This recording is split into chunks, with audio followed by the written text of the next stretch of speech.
ఎప్పుడైనా నెల చివర్లో క్రెడిట్ కార్డ్ స్టేట్మెంట్ చూసి అరే ఇంత ఎలా ఖర్చయింది అని షాకయ్యారా? అయితే కంగారు పడకండి, ఇది చాలామందికి జరిగేదే. ఈరోజు మనం ఈ క్రెడిట్ కార్డుల ప్రపంచంలోకి కొంచెం లోతుగా వెళ్దాం. వాటిని చూసి భయపడటం కాదు, వాటిని మన కంట్రోల్లోకి తెచ్చుకుని మన ఆర్థిక లక్ష్యాలకు ఒక పవర్ఫుల్ టూల్గా ఎలా వాడుకోవాలో వివరంగా తెలుసుకుందాం. మన పర్సులో ఉండే ఆ చిన్న ప్లాస్టిక్ ముక్క ఉంది చూశారు? అది మన ఫినాన్షియల్ ఫ్రీడమ్కి ఒక తాళం చెవిలా కూడా పనిచేస్తుంది.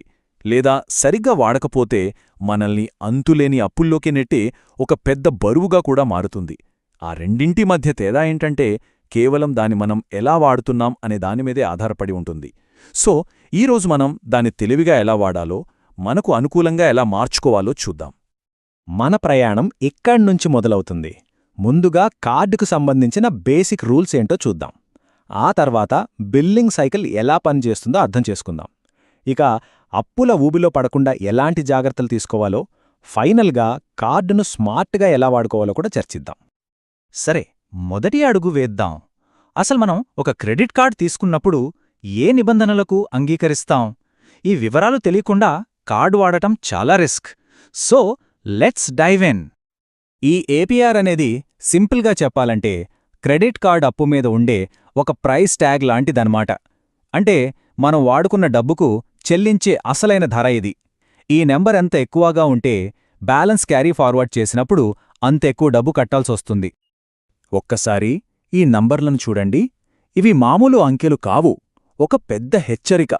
మనం తీసుకునే హోమ్ లోన్లు 6-7%, కార్ లోన్లు 8-9% వడ్డీతో పోలిస్తే క్రెడిట్ కార్డ్ వడ్డీ రేట్లు అక్షరాల ఆకాశంలో ఉంటాయి. అందుకే ప్రతి నెల బ్యాలెన్స్ను అలానే ఉంచడం చాలా చాలా ప్రమాదకరం. తర్వాతిది యాన్యువల్ ఫీ. ఇది అచ్చం మనం ఏదైనా సబ్స్క్రిప్షన్ తీసుకున్నట్లే అన్నమాట. కార్డ్ని యాక్టివ్గా ఉంచుకోవడానికి మనం ఏటా కట్టే ఫీజిది. కొన్ని కార్డులకి ఇది అస్సలుండదు, మరికొన్నింట్లో మనం పెట్టే ఖర్చును బట్టి మాఫీ అవుతుంది. క్రెడిట్ లిమిట్ అనేది మన ఫైనాన్షియల్ డిసిప్లిన్కి ఒక అద్దం లాంటిది. మనం ప్రతి నెల టైంకి బిల్లులు కడుతూ మన ఆదాయాన్ని పెంచుకుంటూ ఉంటే కాలక్రమేణా బ్యాంకు వాళ్లే ఈ లిమిట్ను పెంచుతారు. ఓకే, ఇప్పుడుదాకా బేసిక్స్ చూసాం. ఇప్పుడు కార్డు వాడకంలో అత్యంత కీలకమైన అంశం అదేంటంటే మన నెలవారీ బిల్లింగ్ సైకిల్ను క్లియర్గా అర్థం చేసుకోవడం. సింపుల్గా చెప్పాలంటే బిల్లింగ్ సైకిల్ అంటే ఒక నెల రోజుల పాటు మనం చేసిన ఖర్చులన్నింటినీ లెక్కించే పీరియడ్. ఈ సైకిల్ ముగియగానే ఆ నెల ఖర్చులన్నింటితో ఒక బిల్లు జనరేట్ అవుతుందన్నమాట. ఈ గ్రేస్ పీరియడ్ అనేది బ్యాంకు మనకిచ్చే ఒక చిన్న ఇంట్రెస్ట్ ఫ్రీ లోన్ లాంటిది. కానీ ఒక్క విషయం గుర్తుంచుకోండి, ఈ బెనిఫిట్ వెనుక ఒకే ఒక్క కండిషన్ ఉంటుంది. అదేంటంటే మనం పూర్తి బకాయిని డ్యూ డేట్ లోపల కట్టాలి. ₹1 తక్కువ కట్టినా ఈ ప్రయోజనం మాయమైపోతుంది, వెంటనే వడ్డీ మీటర్ స్టార్ట్ అవుతుంది. చాలామంది ఈ మినిమం అమౌంట్ డ్యూని ఒక సేఫ్ ఆప్షన్గా చూస్తారు. అమ్మయ్య, ఇంత కడితే చాలే అనుకుంటారు. కానీ నిజానికి ఇది ఒక అపోహ, ఒక ప్రమాదకరమైన ట్రాప్. ఎందుకు ఇప్పుడు చూద్దాం. అసలు ప్రమాదం ఇక్కడే ఉంది. మనం మినిమం అమౌంట్ కట్టినప్పుడు మనం లేట్ ఫీ నుంచి మాత్రమే తప్పించుకుంటాం. కానీ మిగిలిన బ్యాలెన్స్పై దాదాపు 40% వరకు వడ్డీ పడుతూనే ఉంటుంది. అంతేకాదు, వచ్చే నెల ఆ వడ్డీ మీద కూడా వడ్డీ వేస్తారు. దీన్నే చక్రవడ్డీ అంటారు. అప్పుల ఊబికి దారితీసే ఒక విషవలయం ఇక్కడే మొదలవుతుంది. సరే, ఇప్పుడు బిల్లును పూర్తిగా చెల్లించకపోతే, అంటే బకాయిని అలానే క్యారీ ఫార్వర్డ్ చేస్తే వచ్చే నష్టాలేంటో ఇంకా స్పష్టంగా చూద్దాం.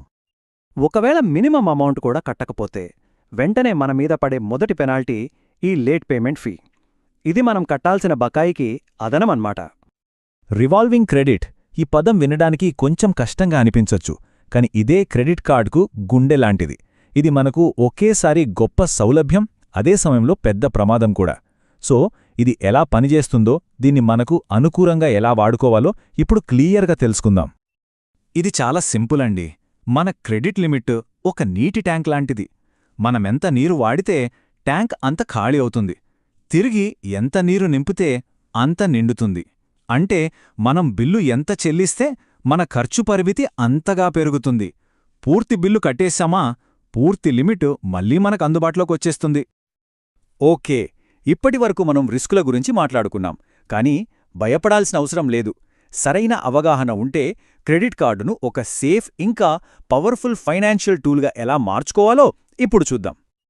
ఫ్యామిలీ బడ్జెట్ను ఒకే చోట ట్రాక్ చేయడానికి ఈ యాడ్ ఆన్ కార్డులు బాగా ఉపయోగపడతాయి. కానీ ఒక విషయం గుర్తుంచుకోవాలి, ప్రైమరీ కార్డ్ హోల్డర్గా ఆ కార్డుల మీద జరిగే ప్రతి ఖర్చుకు మనమే పూర్తి బాధ్యత వహించాలి. కాబట్టి మన యాడ్ ఆన్ కార్డును ఎవరికిస్తున్నామో కొంచెం తెలివిగా ఆలోచించుకుని నిర్ణయం తీసుకోవాలి. ఈఎంఐలు పెద్ద ఖర్చులను చిన్న చిన్న వాయిదాలుగా విడగొడతాయి. ఇది మంచి విషయమే, కానీ నో కాస్ట్ ఈఎంఐ అనే మాట విని మోసపోవద్దు. చాలా సందర్భాల్లో ప్రాసెసింగ్ ఫీజులు లేదా ఇతర హిడెన్ ఛార్జెస్ ఉంటాయి. అందుకే ఏదైనా కొనే ముందు ఆ టర్మ్స్ అండ్ కండిషన్స్ని ఎప్పుడూ జాగ్రత్తగా చదవాలి. కాబట్టి చివరిగా ఈ ప్రశ్న మిగిలి ఉంది, క్రెడిట్ కార్డును మనం కంట్రోల్ చేస్తున్నామా లేక అదే మనల్ని కంట్రోల్ చేస్తోందా? ఈరోజు మనం నేర్చుకున్న విషయాలతో మన ఫైనాన్షియల్ ఫ్యూచర్ను మన చేతుల్లోకి తీసుకునే శక్తి మనకు వచ్చింది. తెలివిగా ఖర్చు చేద్దాం, బాధ్యతగా ఉందాం.